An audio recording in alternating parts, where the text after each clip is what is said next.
Saan ka dala? Carpet natin, bed, pillows, and even for curtains, madam, use this Aquas toothbrush. While may sandy toothbrush naman po, ma'am, you can use this sa mga, what do you call this?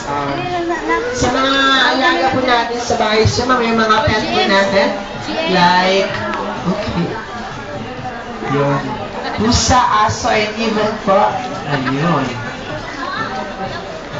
And even the mga all the hairy stuff toys po, sir, ma'am, you can use this handy toothbrush.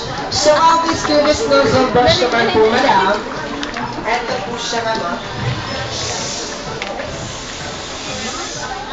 Mauna ni? Oo. Sige.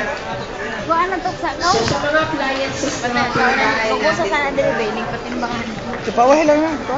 yung mga nakatagoy na sa mga sulok-sulok, mga hindi po natatanggal ng ordinaryo pong feather dust sa ordinaryo pong pamunas, ma'am. Gamit itong ating, ayun, Kermes nozzle brush.